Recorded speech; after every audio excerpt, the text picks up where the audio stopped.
à la solde de Paris. Son opposant principal est Ruben Oumniobé, leader de l'UPC, un parti indépendantiste. Oumniobé a bien compris le piège de cette pseudo-démocratisation. Il réclame, lui, une véritable indépendance pour son pays, jusqu'aux Nations Unies. L'UPC a demandé à intervenir sur 3 questions. La réunification immédiate du Cameroun, la constitution d'un conseil de gouvernement et d'une assemblée avec des pouvoirs législatifs. Et enfin, la fixation d'un délai pour le droit de l'indépendance au peuple camerounais. Était incorruptible. Un Africain qui ne se laisse pas corrompre est très dangereux pour le système néocolonial français. Proche du Parti communiste, l'UPC représente tout ce que la France abhorre. Une sorte de Viet Minh africain, qu'il faut anéantir. Le haut commissaire au Cameroun, Pierre Messmer, exclut de négocier avec les Rouges. Ancien de la France libre, ce baroudeur a combattu en Indochine. Traumatisé par la défaite, il n'a qu'un but, détruire l'UPC et neutraliser son chef. Ruben Oumniobé devient l'homme à abattre. Avec l'aide des forces camerounaises, une impitoyable chasse à l'homme s'engage. Mon grand-père, quand il m'en parle, il me raconte tout simplement comme le village en fait de ma mère est un village voisin de celui d'Oumniobé. Et donc on torturait des adultes qui pouvaient d'une manière ou d'une autre savoir où ils se cachaient. Et c'est comme ça que mon grand-père, pour éviter de se faire torturer, il avait décidé de partir avec ses enfants dans la forêt le temps que cette guerre-là se termine.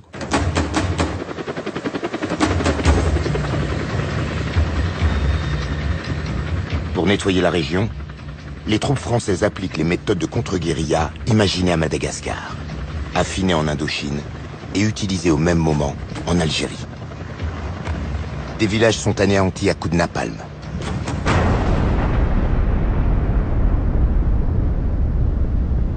Une guerre cruelle dont les Français de métropole ignorent tout.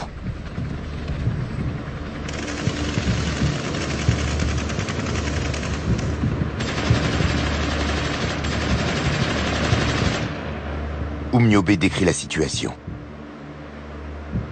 Des villages entiers sont complètement pillés et brûlés. Le bétail est systématiquement abattu à coups de fusil. Ceux qui échappent à cette tuerie massive sont poursuivis en pleine brousse par les forces de l'ordre.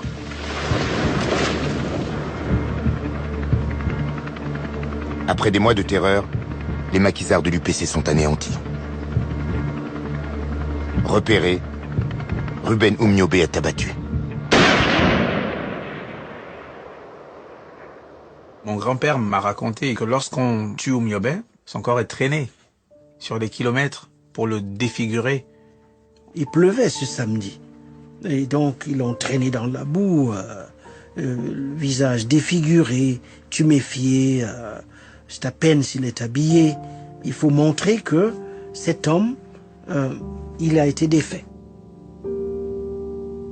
Je pense qu'on voulait vraiment démontrer à ceux qui auraient l'idée de se rebeller, comment est-ce qu'ils allaient finir. De dire que c'est cet homme-là qui haranguait les foules, qui était un tribun incroyable, doté d'une intelligence incroyable, pouvait finir comme ça, complètement défiguré. C'était un moyen vraiment de pouvoir amener les gens à abandonner le combat, puisqu'il fallait complètement traumatiser ceux qui pouvaient encore croire en lui, quoi. Ngwa, wenu bipemes, long yes mapubi, ngwayem nwe, ngwa, wenu bileres, mimbungwes ngikiva, ngwayem nwe.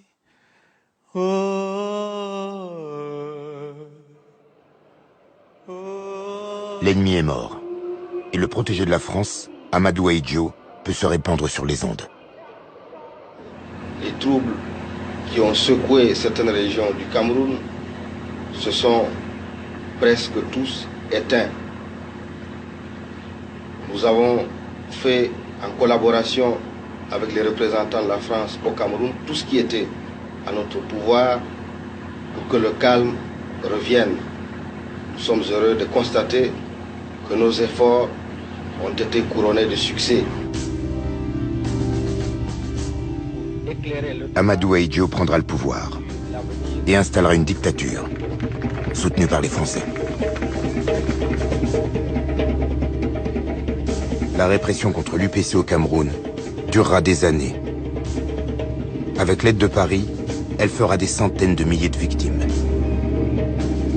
Des morts loin des caméras, des morts silencieuses. C'est le vainqueur qui écrit l'histoire.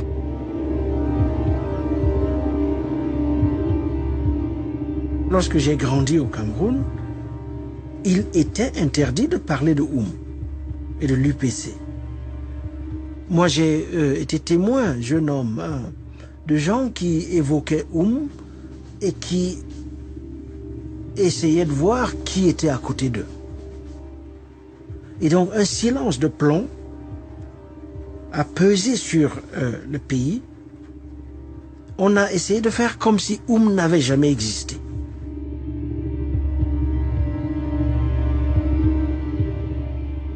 C'est comme s'il y avait une amnésie de cette histoire. Ou en tout cas, il faut vraiment faire un travail archéologique quoi, pour déterrer, même au sein des familles, ce qui a été, l'ampleur de ce qui a été et qu'est-ce qui s'est passé. Dans les cours d'histoire qu'on avait au collège, le Cameroun était pris comme exemple d'une décolonisation pacifique.